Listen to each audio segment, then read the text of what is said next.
السلام علیکم دوستو، یہ جی گائے کی ویڈیو آپ کے ساتھ جو شیئر کر رہا تھا، اس کو مسئلہ تھا تھنوں میں اس کی گلٹیاں تھیں، دودھ بالکل کم آتا تھا، تھنوں میں ناڑیں بن گئی تھی۔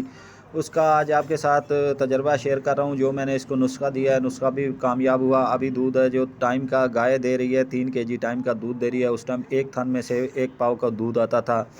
میں نے جی اس کو نسخہ دیا ہے، محنت کی ہے، اللہ تعالیٰ کے کرم سے ماشاءاللہ ابھی گائے ہے جو دودھ پہ آ گئی ہے۔ اس کو میں نے سمن بھی رکھوا دیا ہے، میں وہ بھی آپ کے ساتھ شیئر کرتا ہوں، نسخہ بھی آپ کے ساتھ شیئر کرتا ہوں تمام ان دوستوں سے جو مہنگی دوائیاں نہیں خرید سکتے۔ مہنگی دوائیاں ہیں، اتنے کا جانور نہیں ہوتا جتنے کی دوائیاں لگ جاتی ہیں۔ چلیں جی، تو آپ کو نسخے کے بارے میں بتاتے ہیں۔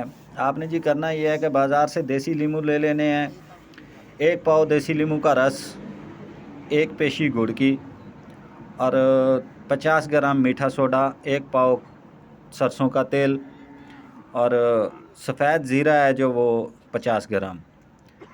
ان تمام چیزوں کو آپ نے رس نیبو کا نکال لینا ہے، نیبو کا رس نکال کے اسی میں تمام چیزیں ڈال کے چولہے پہ رکھ دینی ہے، ہلکی ہلکی آنچ پہ یہ ابلتا رہے۔ جس ٹائم یہ ساری چیزیں ابل جائیں اس کو اتار لینا ہے جی، پھر آپ نے رکھ لینا ہے، ٹھنڈا ہو جائے۔ ٹھنڈا ہو کے یہ 1 دن کی خوراک ہے، جانور کو آپ نے 1 دن یہ دینا ہے۔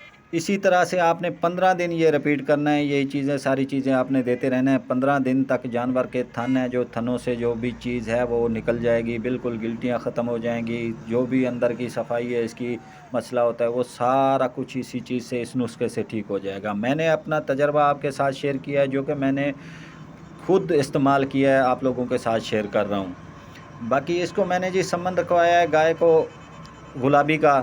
آج کل گلابی کی مارکیٹ کم تو ہوتی جا رہی ہے، لیکن میں نے رکھوایا سلگر کی جو ڈیمانڈ ہے آج کل بہت زیادہ ہے۔ جانور میں نے پہلی دفعہ خریدا ہے تو اس کا پتہ نہیں ہے کہ کیسا نکلتا ہے کیسا نہیں نکلتا۔ جو سلگر کا ہے جو سمن بہت مہنگا ہے، تو آپ لوگوں سے گزارش ہے کہ دعاؤں میں ہمیں یاد رکھا کریں، دعا کریں کہ اللہ تعالیٰ ہمارے رزق و مال میں برکت عطا فرمائے۔ اللہ حافظ۔